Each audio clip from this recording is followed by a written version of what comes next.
What is up, fight fans? You are locked into the Silly Gilly Goose MMA show for our first ever UFC fighter interview. Today, we're with the muscle hamster, Josiah Harrell.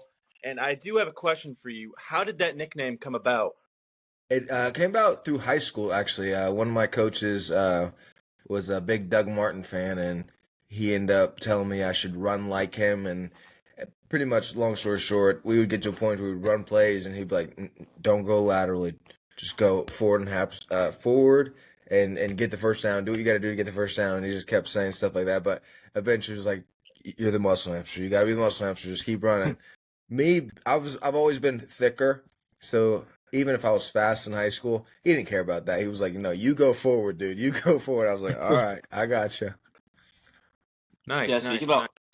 speaking about high school, you grew up being a competitive wrestler, right? So, high school state qualifier and stuff. How did that impact your career, being like in competitive state of Ohio, being state qualifier and everything? Yeah, I think high school is wrestling in itself has definitely helped me develop my game. If you've seen any of my first couple fights, it's very wrestling heavy. Is takedowns, all like pretty much could beat everybody. And then as I started getting more and more comfortable in the cage, I eventually got to a point where I started spreading out technique wise. I started going more boxing heavy, more kickboxing heavy. Started doing more Thai. Started doing clinching more. But yes, wrestling has played a huge role and still does in my game. So you said you got that nickname from Doug Martin. Does that mean you are a Tampa Bay Buccaneers fan, being from Ohio, or who do you support? I really don't even watch. I don't even watch MMA realistically. I Oh, watch people I'm interested in, but I didn't watch the fight card last week. Um, okay. but Did yeah, you watch so yesterday? yeah, I didn't watch the fight card yesterday. Oh, But no, Tampa Bay, I don't mind them. But that's just where it came across. I think he was at another. He was on another team before Tampa Bay, but I don't remember who it was. Yeah, so you saying you don't really watch MMA. Is there any other sports that you typically watch or like no, what do you do in your free time? You like watch sports or I usually just fill up my free time. So I have an hour free right now, and I literally showered, already ate. So this is gonna be my free time right now. So I use most of my free time to connect or try to post on social media. I play different hobbies. I like bowling. I like golf. I went golfing this week. I like shooting. I like playing Magic the Gathering, D&D. So I just fill it up with hobbies and getting with people instead of me just laying in bed and watching stuff. Like every now and then I'll watch something, but I got a projector and I barely use it now. But it is cool to have. It's cool to see it, but I might do 20 minutes at a time if that. You rarely will see me sitting down longer than an hour if I'm not sleeping. oh wow. Yeah, Connor's a huge golfer. He said he saw you that you were golfing yesterday. Yeah, I need to get better at it. I am not good at golfing. Oh, dude, I'm I just either. I had five good shots. Other than that, uh, no bueno. Are you just like a weekend golfer? Like you just do it for fun? Yeah, I just do it whenever the boys want to get out and get together, and then Okay. I have a bunch of free time. Not that I do, but whenever I do have free time, I'll go out there and shoot the shit with them for a little bit. All right. So you yeah, mentioned yeah. free time. Like how many hours a day are you training? Like what's going? Like what's got you busy during the day? So I had church this morning, and then from 11, really, I left church, went to the gym, and I just got back from the gym. And then after this, I will pretty much head back to the gym. We'll have sparring, and then I'll get home right around 9, and I'll call it a day.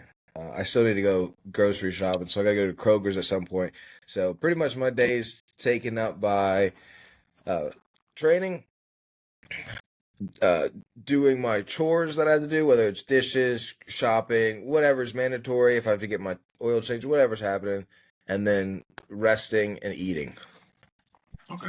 What does the typical fight camp look like for you though? Like who's helping you during your camp? Like what's the gyms you're going to? Like same gym, multiple Mhm. gyms? Yep. So my fight camp sucks a little bit, only because of like I don't have time now. So what happens is we just do what we do now, but we start adding in aerodyne sprints. We start adding in these max effort towards our lungs. So it really just gets to a point where it's almost too much. Like you start getting really fatigued. And you're just constantly going home tired, which that's the best part is you're not going to have any trouble sleeping. But it doesn't feel good going to practice. It doesn't feel good leaving practice. You did what you're supposed to do, and then you left. So whether I'm with Matt at Immortal, or whether I'm with Tim and Dave down at Grove City, or whether I'm going up to Dante's at Adamas, I'm all over the place. My goal is just to get better. I try to get one grappling a day and one sort of striking a day, whether that's boxing or Muay Thai, or whether I'm doing jiu-jitsu, wrestling, judo, whatever is happening. And then throughout that, I'll get my sparring sessions. I try to get at least 3 or 4 of those a week. And then we're adding in our running, especially since we're going down in weight class. We'll be doing a lot of running and walking. So that's 45 minutes a day at least with walking. If you can't, like if I can't do the running, then it's just a kill. Put it on an incline, do your cardio, just to start that fat burning. But it just gets to a point where we just slowly start adding everything up. So right now it's not too bad just because I'm still controlling, and I get to eat whatever I want. I won't say whatever I want. I'm going down, but once you get to a point where you're not taking in the calories your body needs, and you're just getting really, really, really close and losing a bunch of fat, nothing's fun after that. You start feeling real fatigued and down and just cranky all the time. Yeah, what made you decide to go down to lightweight for your next fight? We can. It's there. Obviously, right now 70 stacked. Anyways, I'm sure I'll end up fighting Jacoby again at some point, just because I do want to get that fight back. But 55 is something that we started our professional career at, and pretty much we know we can get down there, and we know it's just us being disciplined. So am I trading my discipline for my health? Okay, I can do that. So me being more disciplined and then going in there and then just fucking making a crazy run, probably fighting either Ilya or both Ilya or Armin, and then fucking who's at 70 going to make a run at there, get Jacoby back, call it a day, and then on to the next one, whatever we're doing.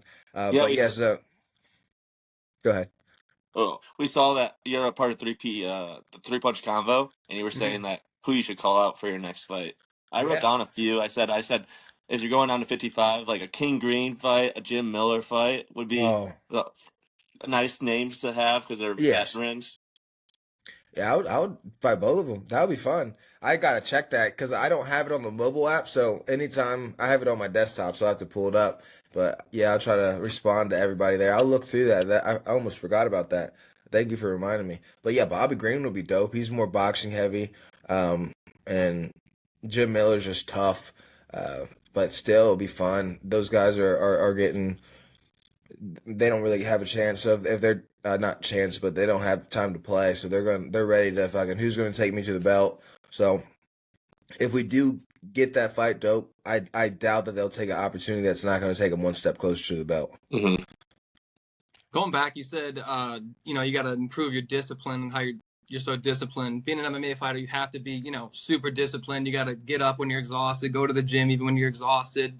Where does that discipline come from? Like how did you become so disciplined? For me, it came from a negative space. You realize that even if you do the work you're supposed to do right now, it's not good enough. People are constantly growing. The threat out there, as in like who you're going to face and the possibilities of who they are and how good they can be. 1 practice is not going to be good enough. 2 practices is probably not going to be good enough. 3 practices is probably not going to be good enough. So it's really just understanding that like do what you can do, because there's nothing that says like this is the way to do it. Do what you can do and push yourself. Make sure you're not being a pussy. Or sorry about that, but make sure you're not just like you're actually keeping yourself accountable. That's the hardest part, because like once you give in to let's just skip out on this, let's just do this, it starts growing and you get to a point where you're skipping out on everything. But really it's just finding a balance between your mental health and then also making sure like hey dude, when you get in the cage, these people are going to try to kill you.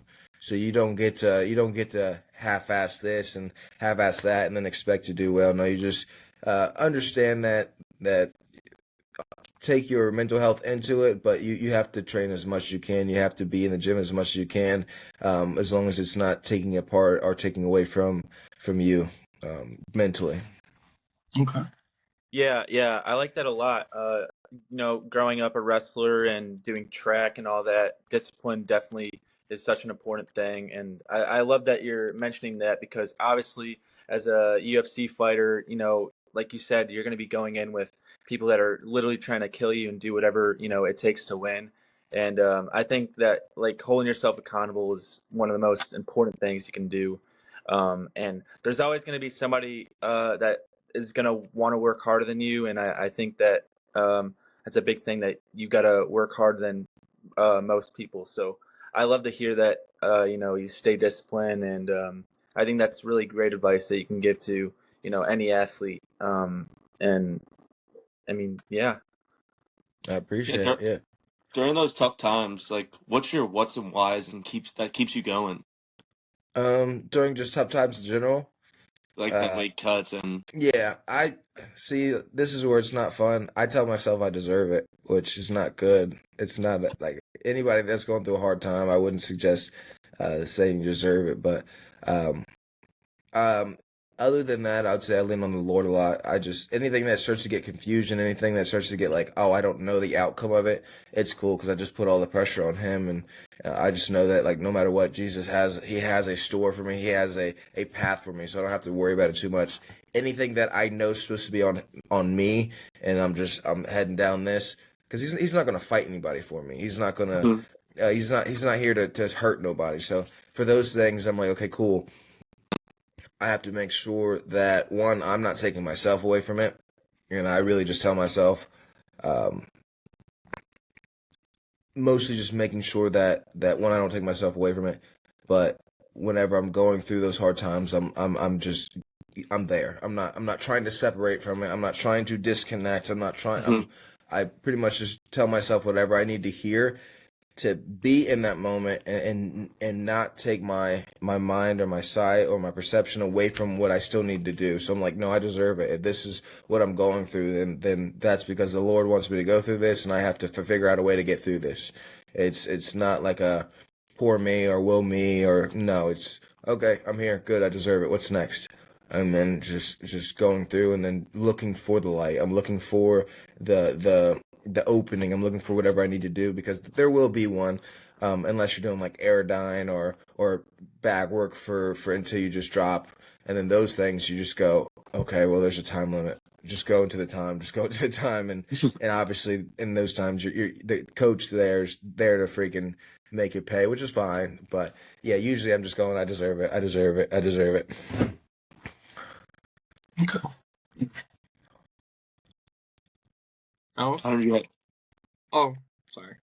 Um, I had a question about so like you were fighting in the Ohio Combat League, and then you had that one fight in LFA, and Uh-huh. then you got the short notice call to fight Jacoby Smith. Mhm. How does that work? Like how did you sign a multi-fight deal with LFA, and then like when the UFC calls, they just buy out your contract from LFA, or how does that work?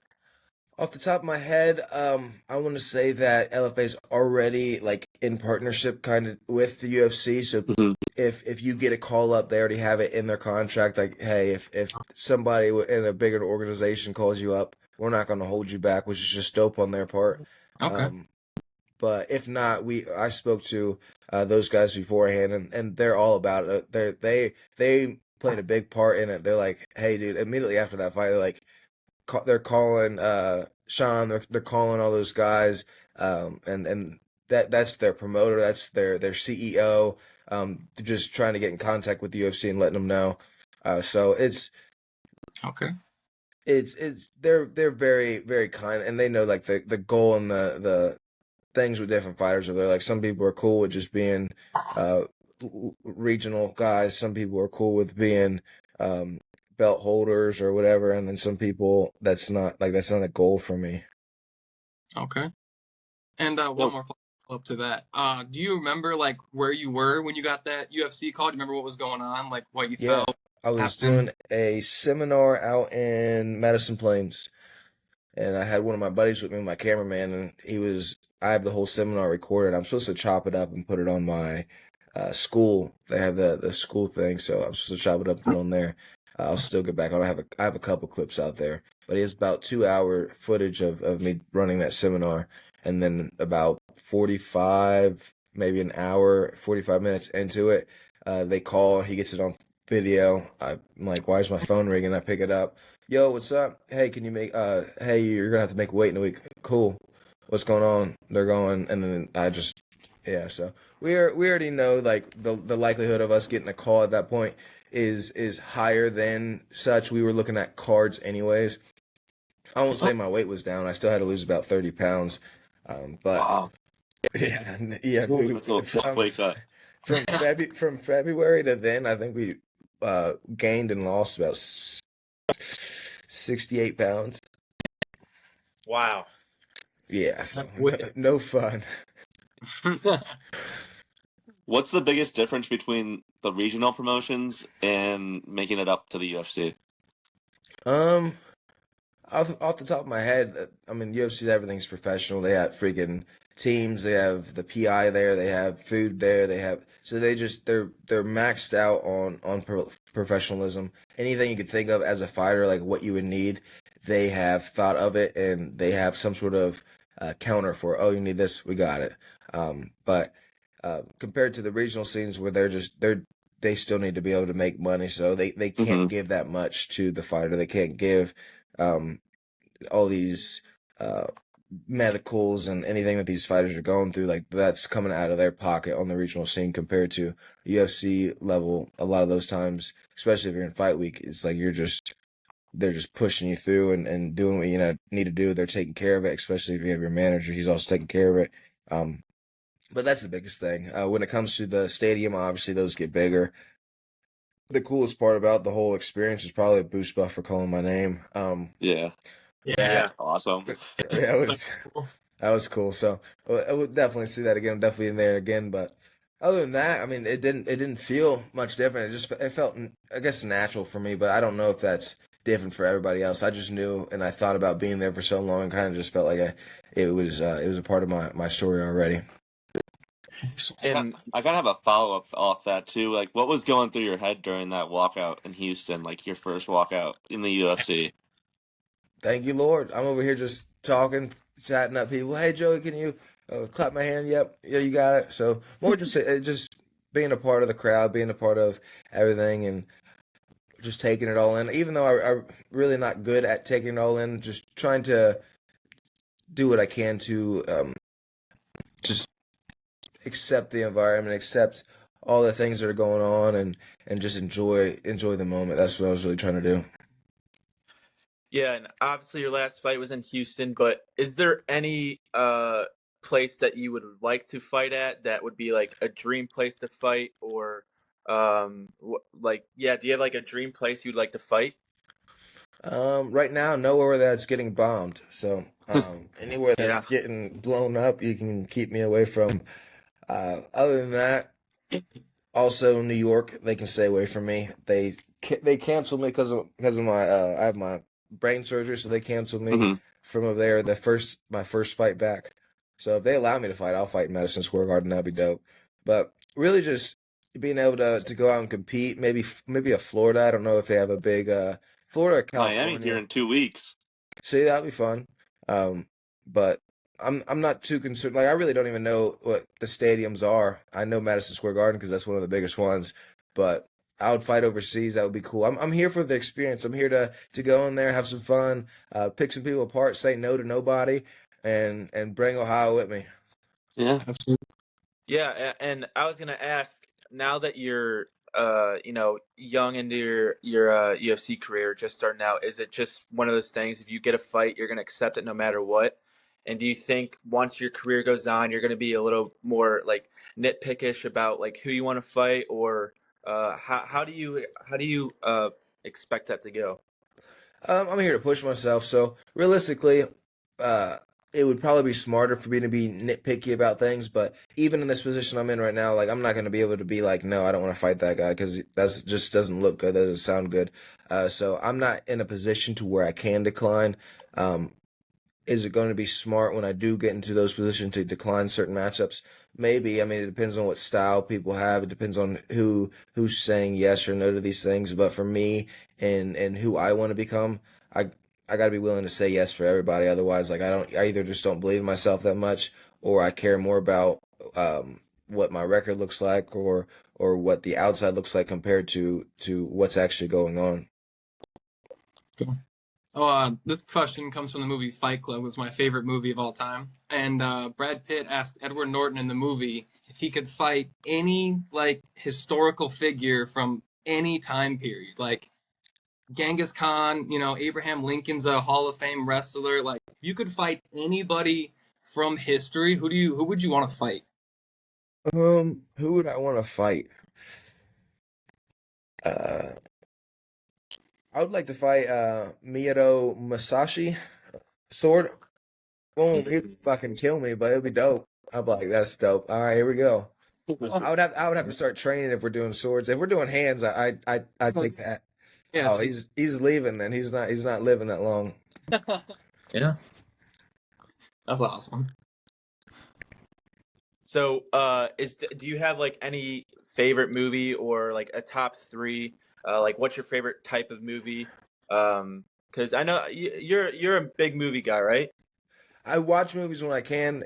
Mostly whenever I'm forcing myself to take breaks, I watch movies. I would say I am a big Will Ferrell guy. Yeah. Talladega Nights, Step Brothers, Anchorman, like those things are. It speaks to the inner kid in me. It's hard not to laugh. He's just funny. Yes, absolutely.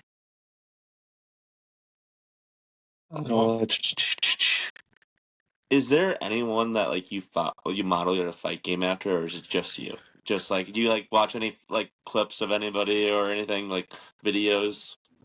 As I was getting up to as I was going through my Emmys and a little bit through my earlier pros, I was watching a lot more of Sanchai or Lordzilla or Willie Pep, like these Lomachenko. I was watching a lot of these footwork guys that are Yeah. moving so much. And then as I started progressing, like even when I was in high school, I'd watch Jordan Burroughs a lot just because his double leg was dope. Last So double, man. yeah, I would watch these things, and now I got to a point where like I would say yes and no. It's mostly me, but what I would do is I would take small movements from them that either I liked with like the perception of it or how it looked, or I liked trying to think of the different concepts or the reasonings of why they would throw certain things. I would take those and I would try to add them to my game. If they worked, beautiful, but if they didn't work, I was like, awesome, that's defense. So I can memorize why I would use this or memorize why somebody else would use this and go through those concepts and be okay. Even if I don't use this in my fight game, at least I'm capable of defending it is how I thought of it. So I would see these guys that either feint a lot depending on if they wanted to be the easiest way for me to explain it is if we have four different classes, if we have the rogue, if we have the tank, if we have the healer, and then the it doesn't matter. So we just need three classes: ranged, medium, and then the inside or the rogue. So we have rogue, tank, this. So you have the movement guys that are like trying to move around, trying to chop at the legs and try to slow these things down and use these dot effects or these damage over time where they're trying to take advantage of your opponent. You have your tanks where you're going to be in there, they're going to be in the fire, and they're just getting out, and they're not backing up. And then you have your long range guys that are staying at the edge of their teep, staying at the edge of their jab, and just staying at their good range, and they're just trying to poke you from a distance. Everybody's a mixture of one of them. Like you'll get the like Matt, my coach. He's more of a tank. He's coming forward. He's able to take a freaking shot. He's able to not slow down. You don't want to get in this clinch, so then he's able to keep you at bay. Or you have more of like a Adesanya, who's more of like a mage class, where he's going to keep you at bay. He's going to touch. He's going to feint. So then he even has that trickster or that rogue in him too, because he's going to go low, he's going to go high.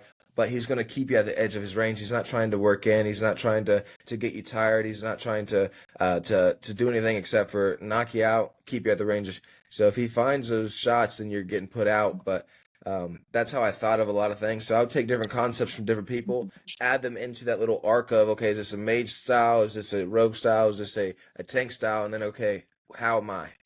I'm not much of a tank, and I'm too short to be a mage, but I take what I can from people, and I just try to develop into my game. Long story short. Yeah, you said that's Matt Brown you're talking about, correct? Yeah, yeah, Yeah. What a tank. yeah. No, he sparred me the other day. He goes, "I'm getting so tired, man." I go, "You could have fooled me. Could have fooled me." So what's your So favorite to train? Like wrestling? You like kickboxing? Just boxing? Just like Um, what do you prefer? Like what do you look forward to the most? Like about like when you're training? it depends, especially if like we the harder the sessions are, the less forward I look to it. But I mean, you can make a grappling session terrible. You can make a kickboxing session terrible. I'm finding that I enjoy growing. I don't care too much about being the best in any one, and maybe that's specific to me because I don't really care to be. I'm not aiming to be the best boxer. I'm not aiming to be the best wrestler. I'm not aiming to be these best things. I'm getting good everywhere, so I can be a problem everywhere. So maybe that's why I don't care too much about having a favorite. If gun to my head, if I had to pick, I would probably have to say grappling is where I'm most dangerous. So I'd say grappling's probably my favorite. Okay. So when obviously you were a wrestler, when did you think like I really want to do MMA? Like when did that sort of like click in your head, and when did you start training for MMA? Uh, it was more of a I was at Cincinnati and pretty much shit hit the fan. So then I was heading back home and I was like, you know what I never did? MMA. So it's like everything in my life's falling apart. These things are not working out. Backup plans aren't working out. I tried to hit the army up. That didn't work out. And I was like, you know what? When in doubt, what do you do? So I was like, fuck it. Never tried MMA before. I think I've always wanted to try that. Let's give that a shot. So it's more of a just an impulse, or like I don't backs against the wall, I have nothing else to do. I could have waited for the army again, and they end up hitting me up afterwards. I just was already butt hurt. So it was more of a I got my back against the walls in a shitty situation, and all because of me. And then now I just go, cool. We're gonna head in one direction, and I'm not looking back. So what kind of jobs did you have during like to support your state? So your back was against the wall. Like what kind of Mhm. working any jobs? What was going on?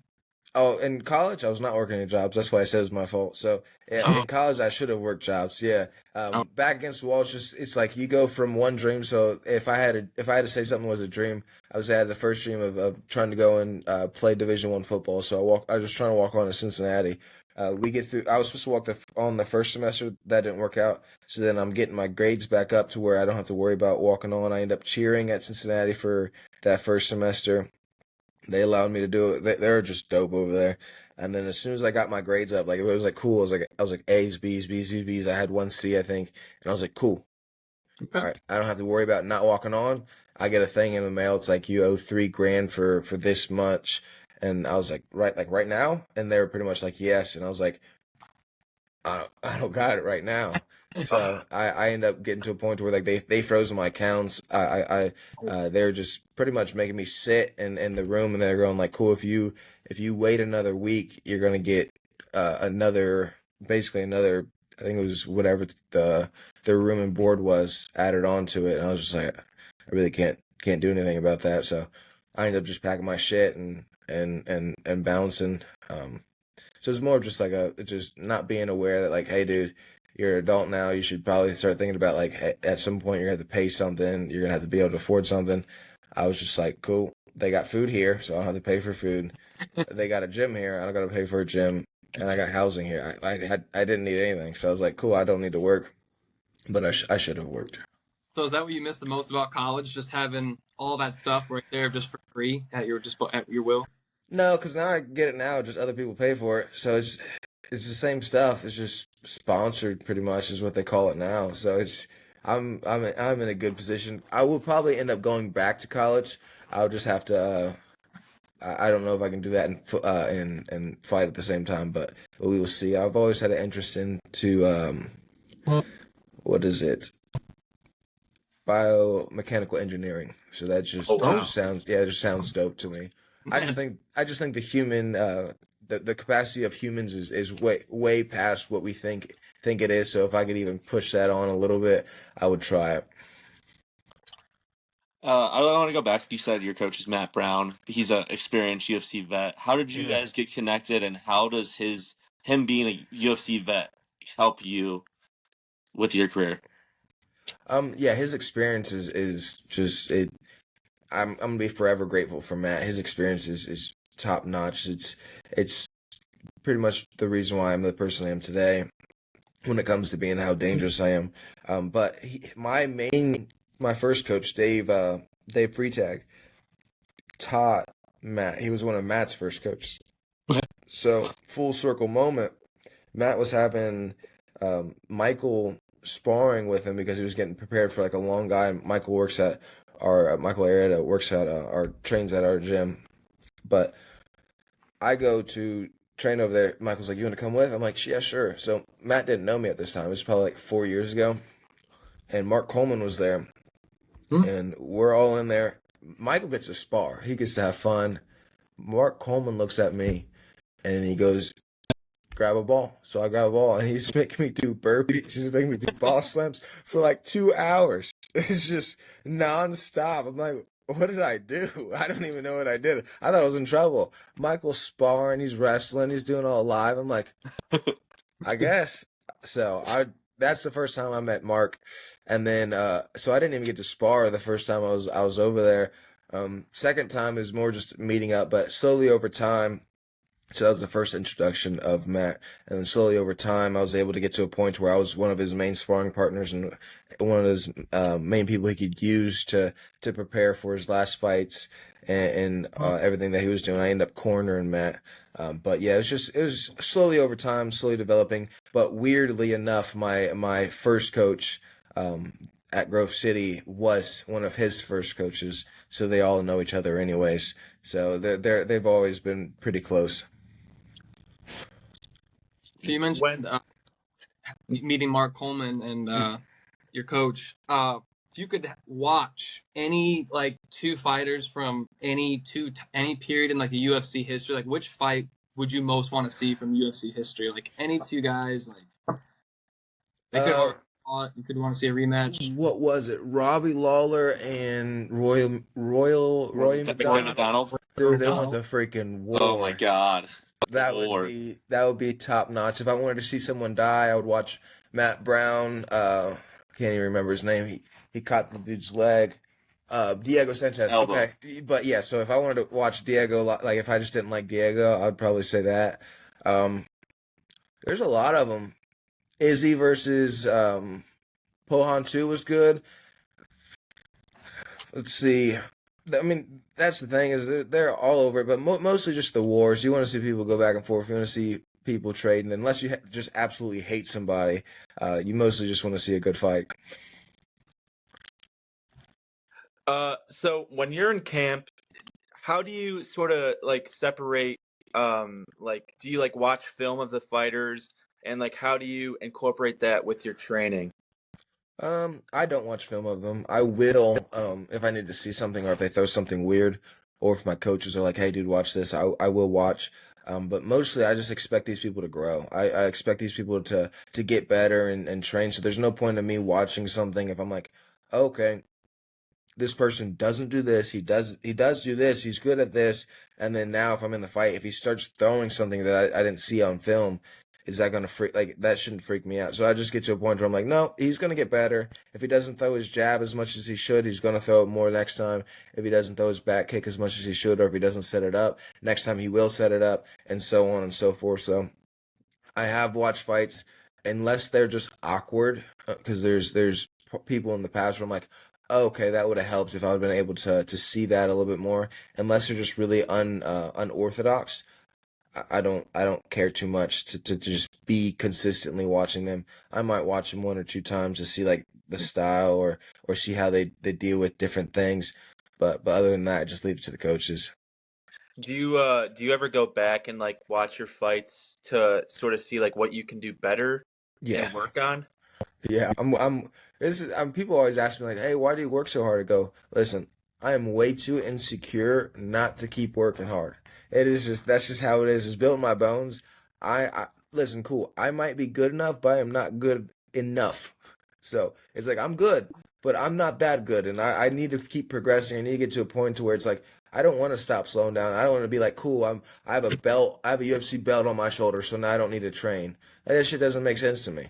It's just like no, there's different things, there's different outcomes, there's always things that can happen. I need to be able to be good on my worst days. I need to be able to beat the best people on my worst days. And you've seen that like sometimes that should just happen. So we just gotta be prepared for that. I love that's one of my favorite quotes. Be your best on your worst day. I like that. I like that a lot. Yeah. But so you mentioned you're not having any free time for TV shows, movies. So music. What kind of music do you guys putting on in the gym? Is there any like, or do you even have? Are you a big music guy at all? Yeah, I mean Matt will put on like rock stuff. You don't want me getting angry. I don't remember the last time I've been angry, but I usually just listen to like pop, like Sam Smith, or Ooh. if I'm listening to there's like Ed Sheeran or any of those guys, Justin Bieber. And like if I'm chilling, that's fine. I listen to audiobooks more than anything. That's what I was listening to in the shower. Oh. There's that. I like rap. Like if I'm running and I need to push myself, put on something. Eminem, the new style rap. Some of them I can get down to, but it's just like I've listened to everything country. Even I've been to a couple country concerts. It's more of just like what I'm feeling at the moment. If I'm just trying to chill, as long as it's not screaming in my face, cool. If I am ready for screaming, then cool. Let's put some screamo on. If it's more of singing day and we're about to go karaoke, all right. Well, looks like it's about to go down. So it just depends on what's going on, what the mood for today is. But I don't really need to change my mood to fight. Like I can listen to Katy Perry in the back and go to war, and it'd be nothing's gonna change. Love me some Katy Perry. That's Love what her. we There you used to. go. We used to listen to some Katy Perry up in the wrestling room when we were in There it college. is. Yeah. And you said you listen to audiobooks. Like what's your like go-to genre? Who's your favorite author? Will Wright is my favorite author only because I he has the Cradle series that I'm obsessed with, and then he has like is another series that's basically just more it's fantasy, sci-fi, Mhm. RPG stuff. More of like action. I'm not here to watch people. I'm not here to read people fucking. I don't care about that. Let's get to like let's go to war. Let's put these people through some hard times. You'll get those. You get some girls that are like smut. I'm like, that's crazy. I don't need that going through my mind right now. You said that you want to get that get back fight against Jacoby Smith, Yeah. but is there anyone else like you would want to fight, like hmm that you would definitely want to fight? Yeah, I mean, if they're capable. So I mean, who wouldn't want to fight Oliveira, especially like growing up and watching him? Like, who wouldn't want to fight like a Max Holloway? Who wouldn't want to Yeah. fight Islam? Like, if you who like those are just moments where you're like, cool. Who wouldn't want to fight a Volkanovski? That would be that's just like stuff where you're like, okay, that's to live for. Those are moments where you're like, cool, I get to push myself against somebody that I thought it was superhuman at one point. And then now that you get to these things, you're like, oh no, everybody's the same. It's just the way that the society likes to our media, social media likes to play these roles where they think people are just crazy or on different levels. And it's like, yes, they're on different levels because of how consistent they were for a long period of time. Mhm. But anybody that's capable of pushing me, Ilya would be fun just because of the views. Patty would be fun just because I think I just destroy him. Oh, I love that call. I mean, him versus Gaethje's crazy. Why are you sitting there, dog? He's sitting and he's just taking it. Like, who cares how hard you can get hit and stay up? That doesn't do nothing for you. Yeah. Yeah, we were there for Oh, that's 324. Me fun. and my brother were. Yeah. That's dope.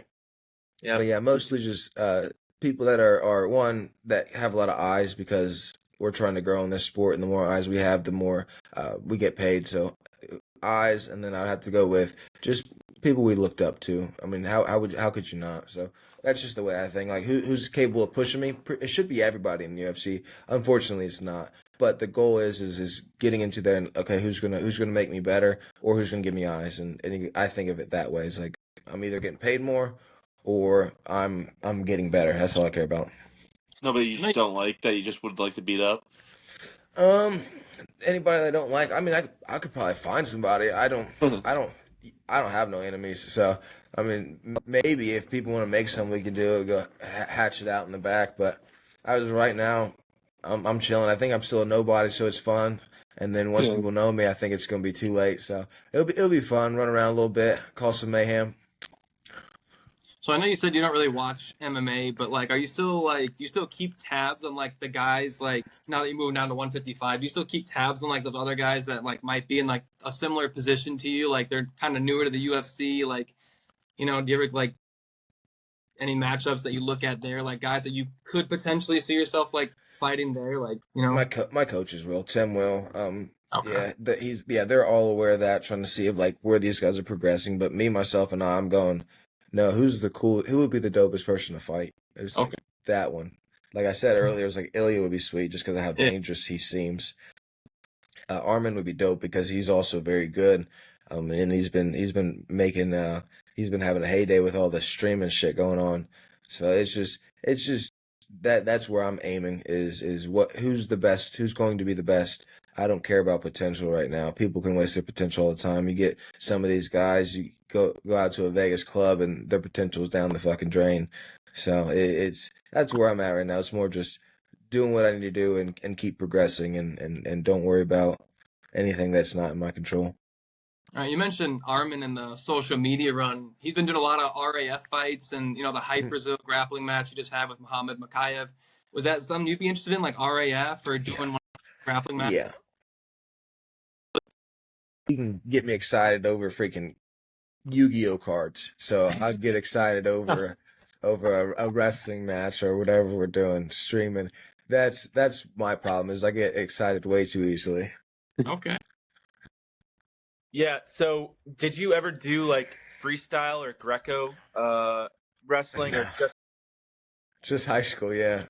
So that was actually the first bet I made with my coach. So the goal was, is if I lost my first AMI fight, or when I did, that I would go back to school and wrestle because Coach BJ has always wanted me to wrestle. Okay. We don't want to keep you too long, Josiah, but I do have maybe one like last question before we get you out of here. How do Sure. you want to be remembered?